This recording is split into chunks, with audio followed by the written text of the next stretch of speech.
Hey guys, happy Monday. Like Kisa said, if you don't know me, my name is Shannon, and I'll be lecturing on Chapter 5, Ballet.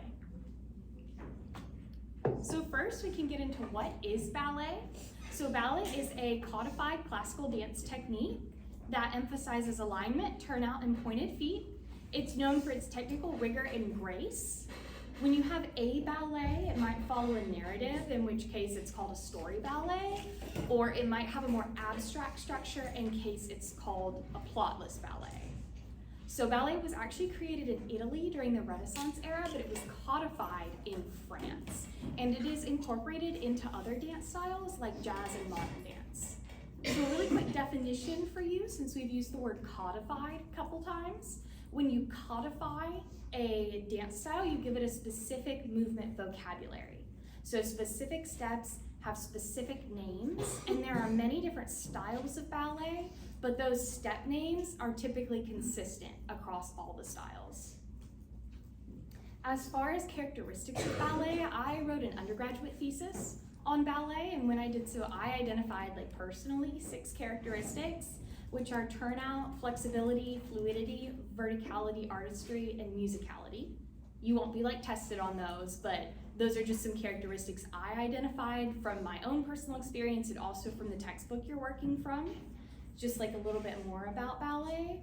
And then something I really wanted to address with this last bullet that I'm standing in front of is that a lot of times we'll hear the phrase, ballet is the foundation of all dance. And I just wanted to touch on that. As a field, we're really trying to get away from that because that's just not true. There are definitely skill sets that are built in ballet that can be helpful in other forms of dance, but there are a lot of forms of dance like jazz dance, like tap dance, like international cultural dances that were created and have been practiced for many, many years completely separately from ballet. So we're really trying to get away from that phrase, ballet is the foundation of all dance. The ballet class. So in a typical ballet class, we'll start at the bar, which is a big round thing that you hold on to. Maybe it's wood, maybe it's metal, maybe it's plastic. And then we'll move to the center, and then we'll do something called reverence. And throughout the class, steps become increasingly complex and build on each other. So the purpose of the bar is to warm up your body, provide a little bit of stability by holding onto the bar, and practice steps that you will see later in the center. And the steps you're gonna see in the center are what you're gonna see on stage. So kicks, jumps, turns, that kind of stuff is gonna be in the center. And the thing about ballet is that it is progressive. So I'm gonna dance a little bit for you, and I'm not warmed up or anything. But for example, a grand jeté where you're gonna brush your straight leg front and land on it, that comes from a grand battement, which comes from a jeté, which comes from a tendu. And you would go through those in the class in a reverse order. So the steps build on each other. You start with a small one, you get bigger, you start jumping. And that is the progression. That happens once at the bar. You'll go plie, tendu, dégagé, rondin, fondu, whatever. And when you come to the center, it'll happen again. You'll do tendu, dégagé, fondu, adagio. So you go through that progression twice. And then at the end of the progression in center, you start turning and jumping. Also, just to touch on the reverence, that's a little thing we do at the end of class. It usually involves a bow or a curtsy, as well as some other dance movement, to thank each other, thank the teacher, thank the space, and just show gratitude for what has just happened. Now, I believe I have a question for you all. No, first we have a video. So this is an audition video. We're not gonna watch the whole thing, but I am gonna show one bar combo and one center combo, just so you can get an idea of what is happening. Oh my gosh, the whole screen is not on here.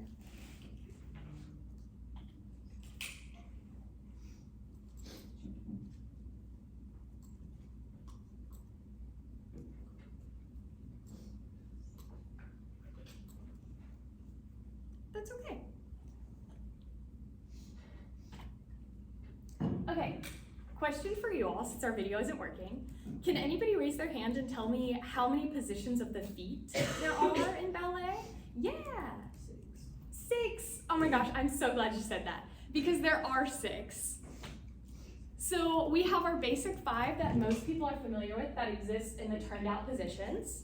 1, 2, 3, 4, and 5. And then when you stand with your feet parallel, as this man is doing right here, a lot of people will call that 6th position. And we don't dance in ballet so much in 6th position, but it's used for a lot of exercises, strength building exercises, usually at the bar. There are also body positions. I know that's kind of hard to read, so I'm just gonna run through them really quick. There are a lot, and we typically will do these 8 in combination. So you have croisé devant, à la quatrième devant, écarté devant, effacé devant, à la seconde, épaulé, à la quatrième derrière, and croisé derrière. And the reason I show you those is because, can anybody tell me what port de bras is? Anyone heard that? Yes. Like the carriage of the arm. Yes, yes.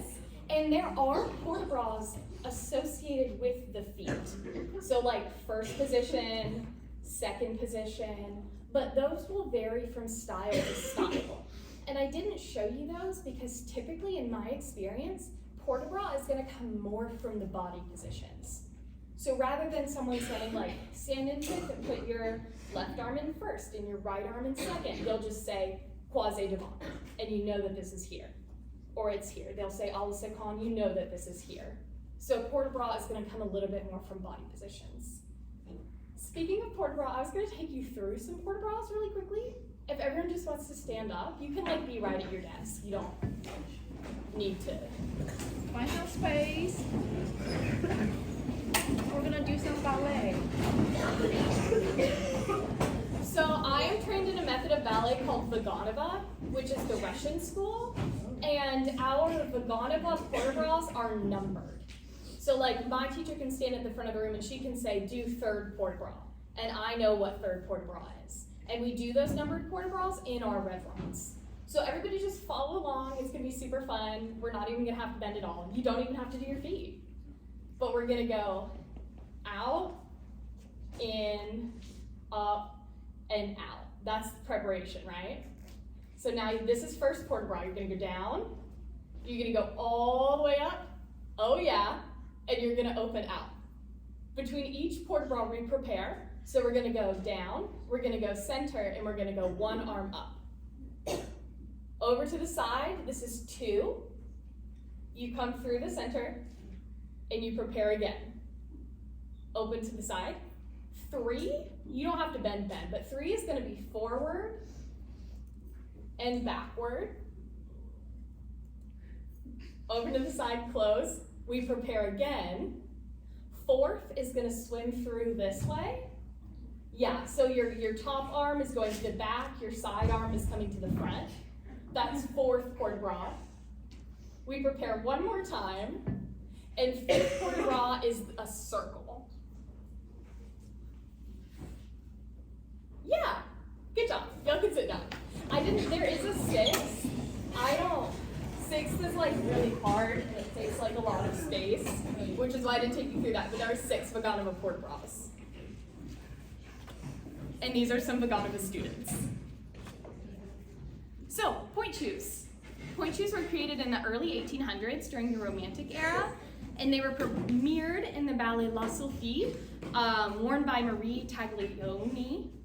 And so a sylphie, or like a sylph, is a spirit. And so, like an air spirit.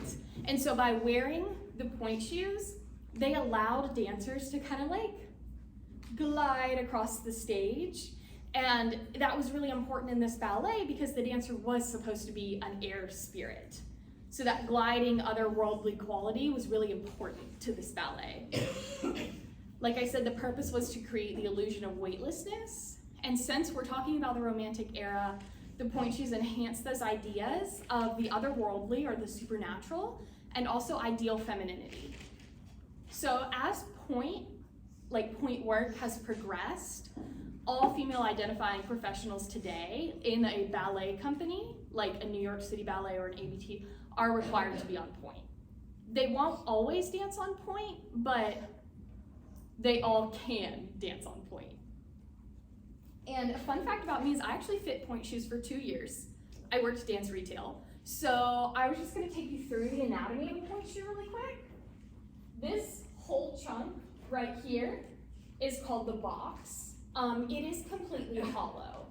There is no like block. So this dancer is not standing on top of something. The shoe goes around her foot like that. So her foot is touching the ground. It's not standing on top of something. But it's still called the box. And this area from the drawstring to the platform, which is the bottom, that's called the vamp. And that can be longer or shorter depending on the length of your toes and how much your feet bend. This area in the back is what most people talk about the most. It's called the shank. And it provides support to the foot when it's in the shoe. If your feet are really flexible and strong, you likely want a hard shank. If they're a little bit weaker and flatter, like mine, you might want a softer shank. And then there are some other qualities, like this round opening here is called the mouth of the shoe. And we can talk about like the shape of the vamp. You can see she's got ribbons and elastic. Some people go without ribbons, so your main thing that's gonna keep the shoe on is elastic, but the ribbons will provide a little bit more support at your ankle. I noticed that they are at her ankle. They're not tied all the way up to her knee, like Barbie style. The goal is to support at your ankle.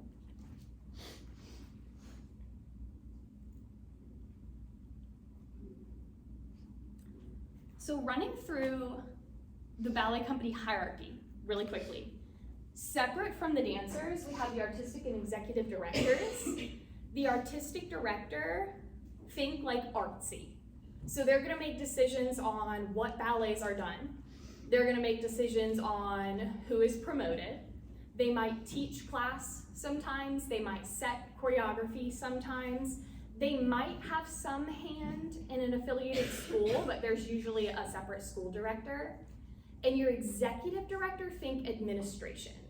So they might also have a say in what is done throughout the season, but they're gonna do marketing. They might do salaries. They'll work with donations and patrons. So you have your artistic side and your admin side. And most companies have both. Smaller companies may not. And then you also have your ballet master, your ballet mistress, which is who's going to teach class. Most ballet companies, you take company class every morning, usually 6 days a week. And so the ballet master, ballet mistress will teach class and they'll also run rehearsal. A lot of the times the pieces they're rehearsing are not pieces they've choreographed. They're pieces somebody else has choreographed that they're just running through their cleaning, they're making sure the dancers know all the choreography, they're giving everybody who's dancing a chance to run it. That is their job. So in the hierarchy of the actual dancers, you have principal dancers at the top, and we're gonna watch a video and kind of call them out. But principal dancers in the context of the Nutcracker, if anybody is familiar, and that's gonna be your Sugar Plum Fairy. It might be your Snow Queen, it might be your Dewdrop. And some smaller roles like that, lines get blurred between principals and soloists. But in the Nutcracker, again, if anyone's seen that, I know not everyone has, the little land of the sweets, the lead dancers in those scenarios, so if I'm the lead flutes dancer, I'm likely a soloist. We have demi-soloists, which just bridges the gap between the corps and the soloist. The corps de ballet is the ensemble. So those are all the little snowflakes and all the little flowers and the people, the other dancers in the land of the sweets section, which, fun fact, we call those tiny little dances divertissements. So in the front of the divertisement, you'd have the soloist, and in the back, you would have the corps. Now, in really big companies, we have these bottom three positions: apprentice, second company, and trainee. These three are unpaid positions. There's a lot of controversy about that in the dance world right now, about having unpaid positions. That historically has been seen as like, oh, this is your step to the real company. But these people are, you're gonna be able to find out my opinion on this, but these people are dancing, 40 hours a week, but they're not getting paid, which means they're also teaching dance. They're also waiting tables. They're also holding other jobs, and that is very, very difficult. So apprentices will dance with the corps de ballet. Second companies will train with the company, but they typically will either dance with the corps de ballet or do their own shows. So if for whatever reason the company is going to perform at a school, or they're doing a sensory-friendly show or something like that, the second company will usually do that. And then trainees are technically still students. And what makes them a trainee is that sometimes they get to take class with the company, and they are not paying to take class. So when you're a trainee, you're not getting paid, but you don't have to pay. There's a lot going on. Not all of these positions are present in every company, but this is an example. And I do have a little example scene from the Nutcracker, just to point out, like in the first 40 seconds-ish. I don't know why it's tilted like that. But these are gonna be your corps de ballet, and likely some apprentices in there as well. These two, you can't see them, but these two are your demi-soloists. Their costumes are a little bit different color, and they're doing something a little bit different than the other dancers.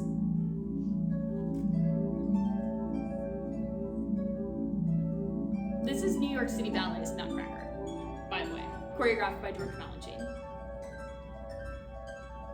And this is gonna be usually a principal dancer, sometimes a soloist that's about to get promoted. So that's an example of how the hierarchy works within choreography. We're gonna get into a little bit of ballet history now. This is where you're really gonna wanna be thinking about dates and people who created things.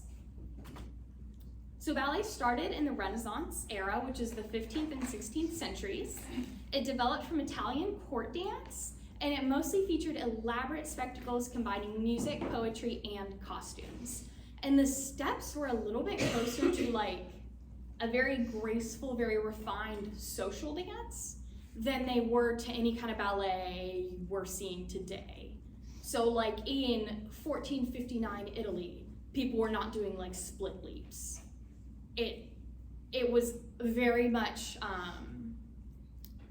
restrained. Very much more restrained than it is now. And I'm gonna point out a point in history where that really changed. We'll get there though.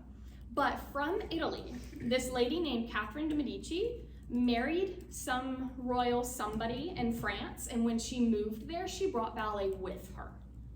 And it is in France that ballet was codified, and the first narrative ballet was actually choreographed in France in 1581, and it's called Ballet Comique de la Reine, which is the Queen's comic ballet.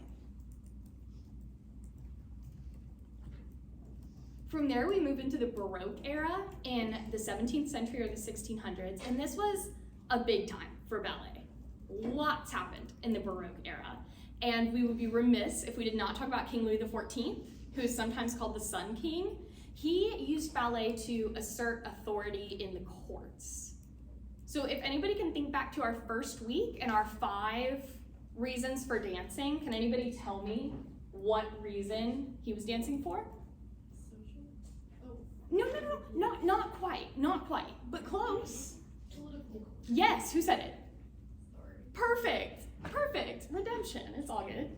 It is political because he's using his ballets to assert authority in the courts. So his most famous ballet is gonna be Le Ballet de la Nuit, which is the ballet of the night. And basically what that was, this is taking place after the French Revolution, and it's France is really dark, and it's in the night, and it's these desperate times, but the Sun King, Louis XIV, comes and he shines light over France. So it is very much a political statement of I'm the king, I'm here, I'm gonna make everything better now. So he portrayed the Sun King, Apollo, and that was so widely known that he is sometimes known as the Sun King. Even among non-ballet people, he's the Sun King. He also created the first professional ballet school in 1661 called Académie Royale de Danse, which is now the Paris Opera Ballet and the Paris Opera Ballet School. The purpose was to standardize ballet technique and train dancers at a professional level, so he professionalized ballet, and he laid the groundwork for future companies and schools.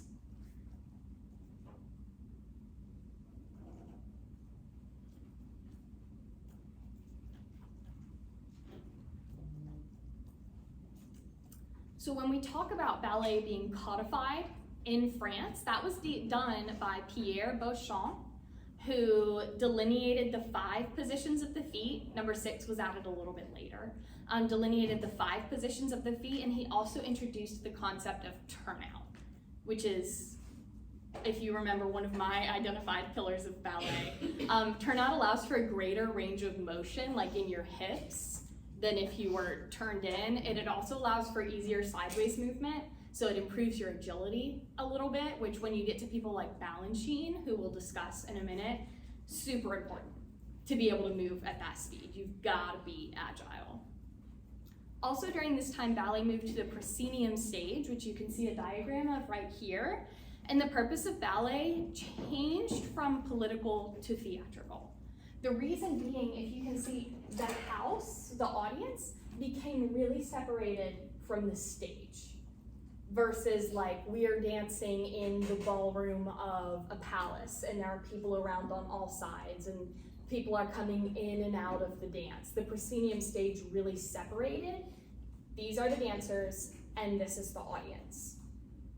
The proscenium is this arch right here. So where you see the red curtain, that is the proscenium arch, and straight down from that is the proscenium line.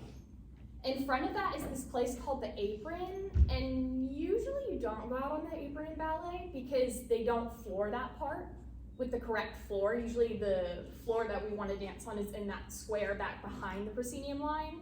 But in other forms, like literally any other form where you're not on point, people do sometimes come down onto the apron.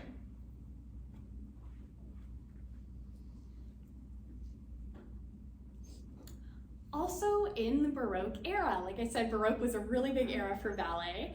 Jean-Georges Noverre created the Ballet d'Action, which is basically the story ballet. And what he did was he said every movement in a ballet should contribute to the storytelling. Prior to this, ballet was really a combination of elements. So think about Paris opera ballet. The opera and the ballet like coexisted together, and the opera told the story for the ballet.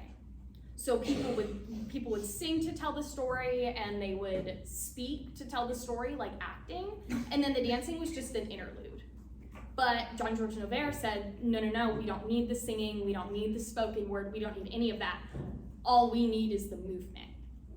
And so he also like introduced pantomime a little bit to further the story.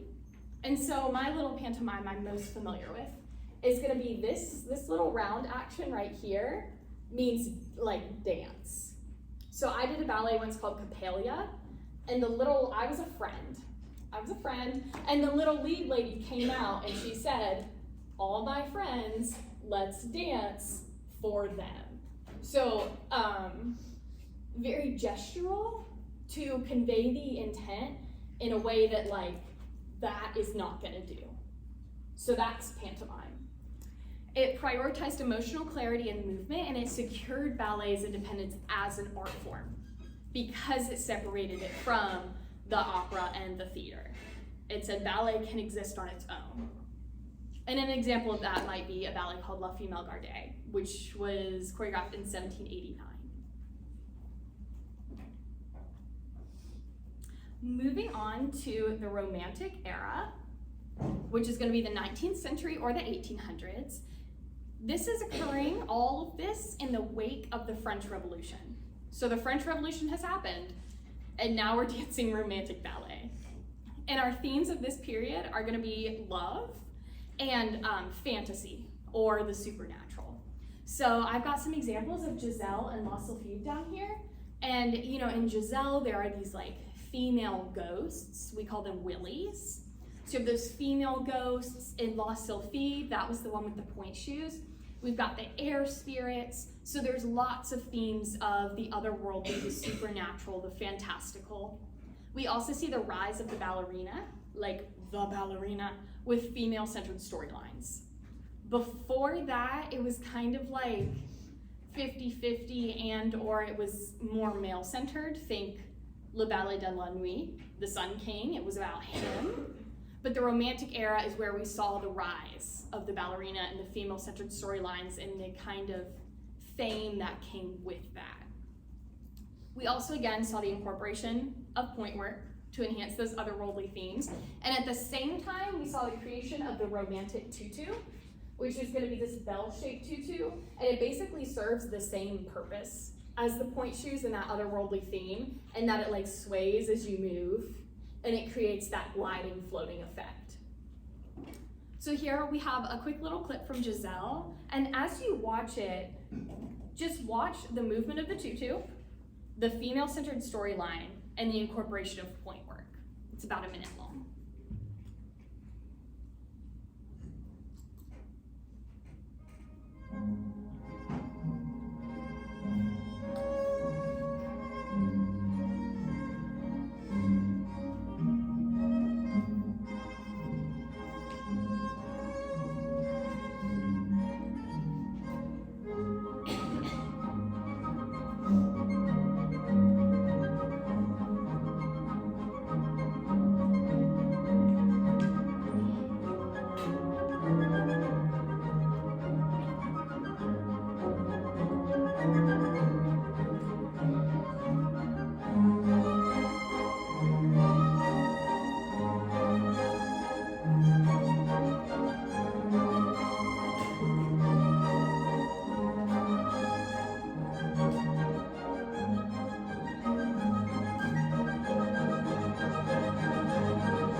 So you can see a little bit when she does all of her little jumps, which we call entrechots, but as she's moving backward, the tutu stays forward. And it's almost like a little trail of supernatural fairy dust.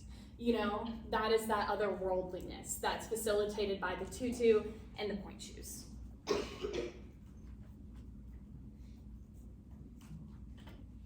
Perfect. Now we have Imperial Russian Ballet, which happened in the late 19th century, the late 1800s. And remember, I said I was gonna tell you when ballet got like pedal to the metal, like super intense. It's right now. So Peter the Great was Tsar, maybe, of Russia, Soviet Union at this point in time. And he wanted to westernize the Soviet Union. And to do that, he did a lot of things, but he brought European ballet masters to Russia. So he brought ballet to Russia. So ballet was state supported. Ballet in Russia is still state supported. And their dancers go through a process of selection that for the most part we don't adhere to in the United States. Some places you do, but like before the dancers are even allowed into the state supported schools, they check natural ranges of rotation, extension, foot flexion, things like that to make sure that they're creating successful dancers. So we have state supported to promote a national identity. Can anybody tell me what purpose of dance that is?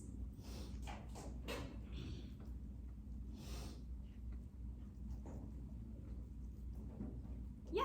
Political. Yes, yes. So this is also, again, where we saw technique being pushed further than before.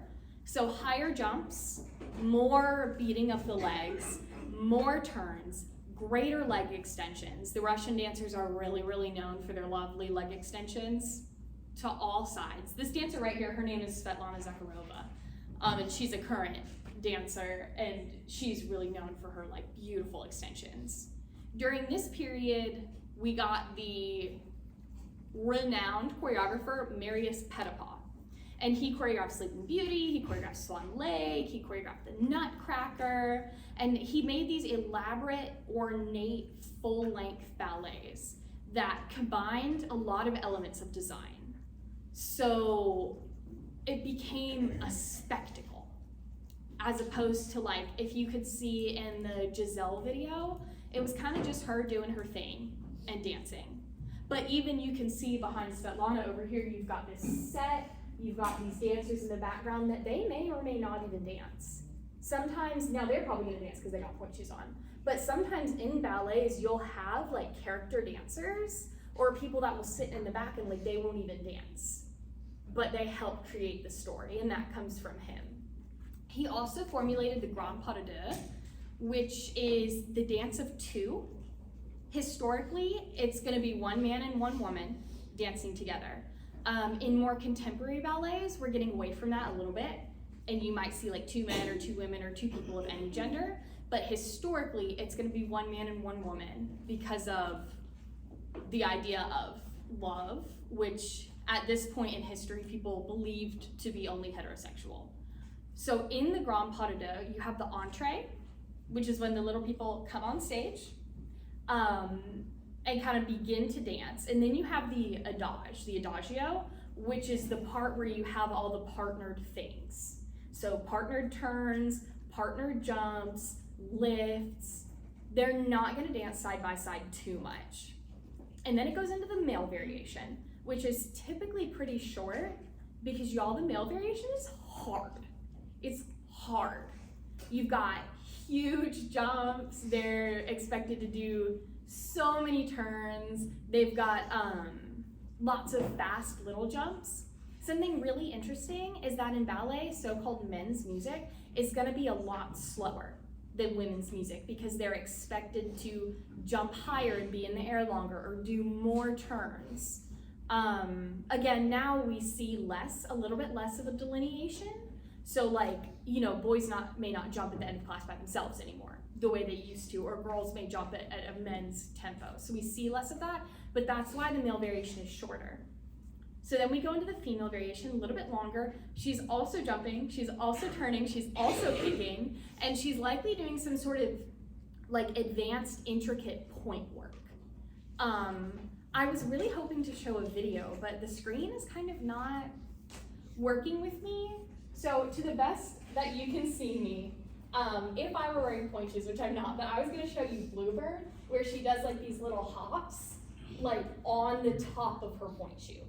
So she's showing off what she can do in her pointe shoe that you couldn't do if you were not in a pointe shoe.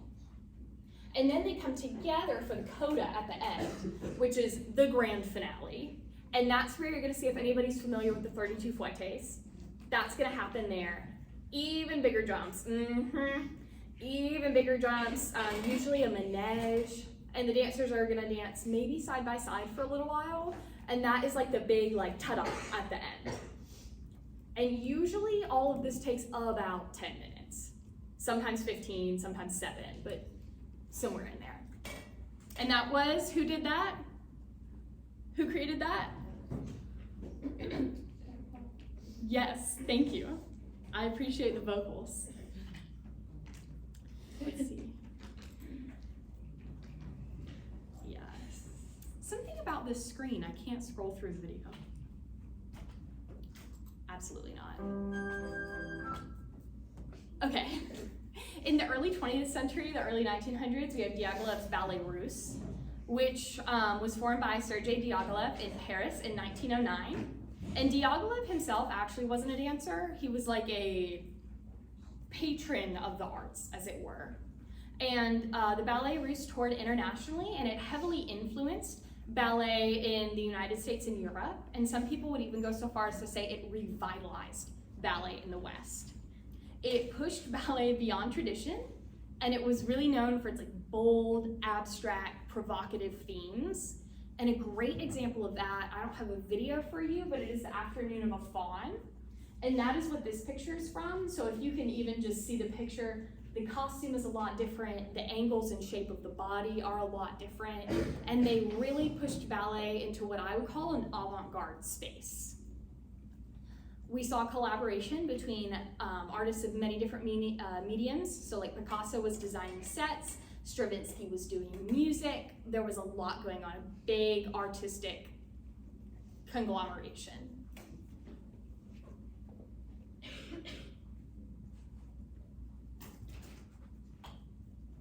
American ballet today. Again, ballet in America was heavily influenced by touring European companies like Diaghilev's Ballet Russe. Our two biggest companies in the United States are going to be American Ballet Theater, which was founded in 1939, and New York City Ballet, which was founded in 1948. And New York City Ballet and its affiliate school, the School of American Ballet, were founded by George Balanchine, and he was actually a ballet master for the Ballet Russe. And he has his own technique called Balanchine technique. He's known as the father of American ballet, and he's known for his abstract neoclassical style that blends Russian technique with speed and musicality. He also does these like minimalist, plotless ballets, kind of like he's got one about jewels. That is just the jewels happening and being very pretty, and there's not much of a story to it. We also see contemporary ballet, which blends ballet with other genres, often modern dance, and you see a manipulation or abstraction of classical ballet technique. So a lot of off-axis circular movement, some torso articulation, maybe even some floor work. You're also seeing more innovative partner work. This is where you're gonna see maybe people of the same gender or of like indeterminate gender partnering with each other, whereas you might not see that in classical ballet. It may or may not be performed on point. It may cover more culturally, socially, and politically diverse themes. And some of the notable choreographers are Akram Khan, Crystal Pite, and William Forsythe. And some contemporary ballet companies include Complexions and Alonzo King's Lines. Now, most ballet companies now, especially the big ones, even if they are not contemporary ballet companies, they do contemporary ballet rep, just alongside classical ballet rep. We have just a second to watch something from In the Middle, Somewhat Elevated by William Forsythe. We won't watch the whole thing, but see if you can pick out some of that off-axis articulated movement.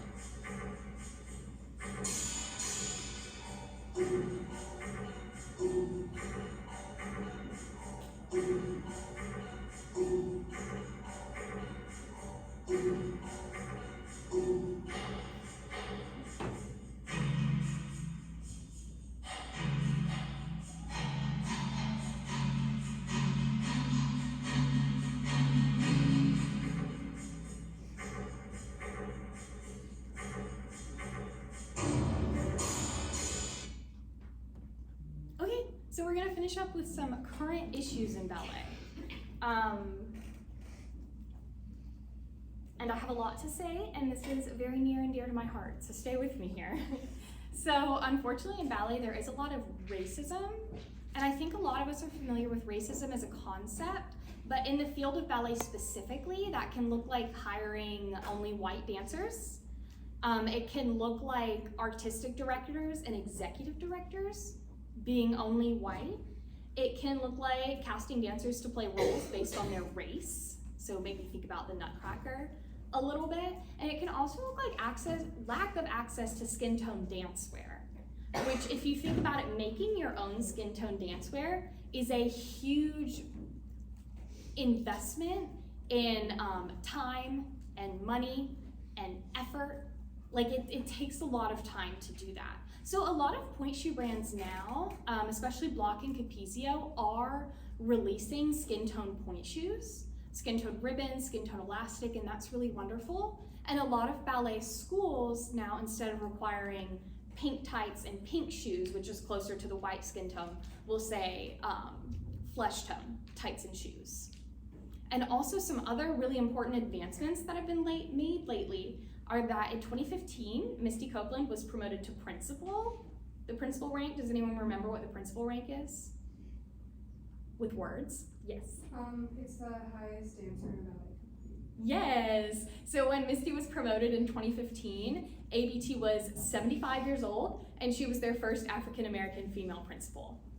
In 2022, Chun-Wai Chan was promoted to principal of New York City Ballet, and he was the first Chinese principal dancer in their history. I believe they were 60 or 70 years old as well.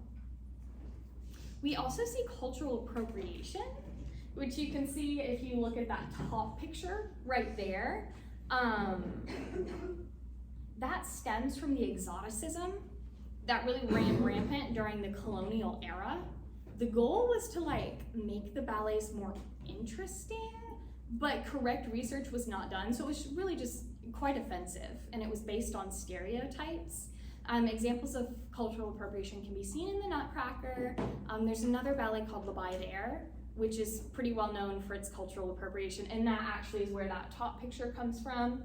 In 2019, Misty Copeland called out Russia's Bolshoi Ballet for including blackface in their production of Ballet. And we also see yellowface in addition to blackface. Body image continues to be a big issue in ballet for dancers of all ages and all genders. And most dancers struggle with that, even if it doesn't develop into like a full-blown eating disorder. It is a pressure that's there, and that can be perpetuated by school and company directors. We also see really strict gender roles in ballet. Like I was talking about that male-female pas de deux happening. I think it comes from ballet assuming that things always happen in one way. You know, so whenever people fall in love, is it always a man and a woman?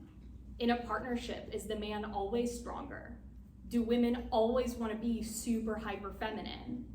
Not necessarily. So in contemporary ballet, we are kind of opening up different versions of partnerships. It's not always one male identifying dancer and one female identifying dancer. Also, under elitism and access, ballet is so expensive. Ballet is so expensive. The training is expensive, your travel to and from training, your clothes, your shoes, your physical therapy if you're fortunate enough to have that. And in larger society, due to issues like racism, some demographics are more financially privileged than others. And so ballet's high cost can shut out entire demographics, which is not what we want. So practitioners of ballet do tend to hold really tightly to the idea of tradition, which is why some of these things persist, but especially in recent years, we really have been making big strides toward progress. And I was gonna show you just this sweet, I'll show you this sweet little video. This was my very last undergraduate ballet class, which is why everybody claps at the end. This is like me and my roommates, and we're living our best life. Oh, I didn't want to play. Because ballet can bring people together, even if sometimes it pulls people apart.